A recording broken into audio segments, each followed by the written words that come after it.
Matthew 18, verse 21. All right, then Kepha, now we're dealing with Kepha again. He was just talking to us in 15. Kepha came to him and said, Master, how often shall my brother sin against me and I forgive him? Up to 7 times?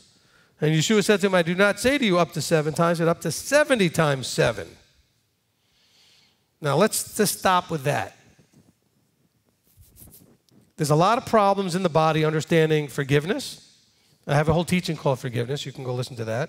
And here's the problem. We have to understand how forgiveness works, okay? If you are being abused, if you are being mistreated in some awful or horrible way, then you must forgive, but that doesn't mean you have to tell them you forgave them. Because you don't necessarily have to go tell them, you keep doing what you're doing and I'll just keep forgiving you and it's okay. Let's be clear about that. But you still need to forgive them inside you because otherwise you have a root of bitterness that's going to eat you up. Because I've had people counsel with me and say to me, but I keep forgiving them. I keep saying, that's okay, I forgive you, honey. And then the guy's like, or the guy will say, oh, but you know you have to forgive me. And all that does is say, green light, keep doing what you're doing, keep beating me up, keep abusing me, keep calling me, belittling me and damaging me, emotionally and just making my self-esteem be less than 0. Forgiveness that is spoken to the other person only needs to be spoken when they actually repent. However, you still need to have done the forgiving.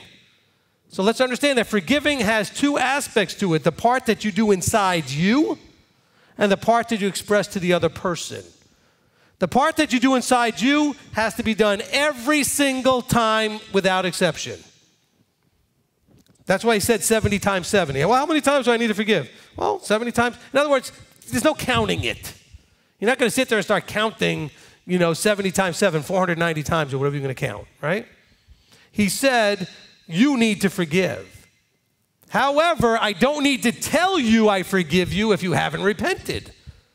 Because that doesn't necessarily help anything except tell you, hey, no harm, no foul. Keep doing what you're doing. Am I being clear? Because this is taught so badly, and somebody asked me this recently in a council session, and they said, can you mention this somewhere, do a teaching? Well, maybe it's being mentioned now, so we'll pop it out as an INFOCUS, okay? But understand that forgiveness has 2 parts to it. So if someone comes to me and repents, I can say to them, I appreciate that, and I have forgiven you. But I'm not going to walk right up to the person while they're still beating on me saying, that's okay, I forgive you. What's the point in that? You still have to have done it, you just don't have to vocalize it. Am I making sense?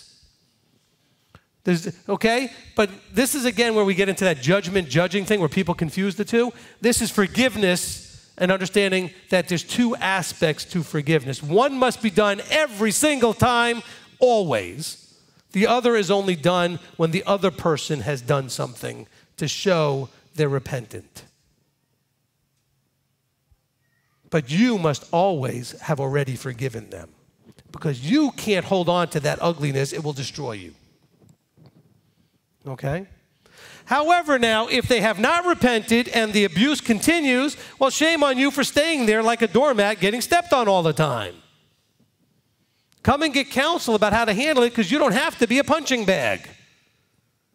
You don't have to be a doormat. You don't have to take it. The churches have taught this, I know, for years. Whatever your husband does, you got to take it. Whatever your wife does, you got to take it. Whatever, you just got to take it. Really? Where's that verse? Well, it says you have to forgive. Yeah, I do have to forgive. But I don't have to forget. I can use that information even though I have forgiven. See, forgiveness with remembering doesn't mean I didn't forgive. It means that I'm going to still remember that information so I don't put myself back in the same position again. That's called wisdom. Am I making sense? Okay? So if the people say, well, you need to forgive and forget. No, I'm going to forgive and remember. But I'm not holding it against you anymore because I forgave you.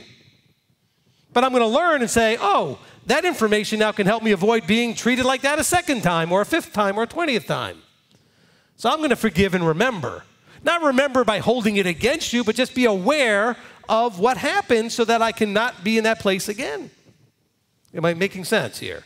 So I'm not saying remember it so that you can keep throwing it in the other person's face, then you really haven't forgiven them. But you're remembering it to use it as a way to stay safe for the next time, to avoid the place that got you hurt in the first place. Wisdom.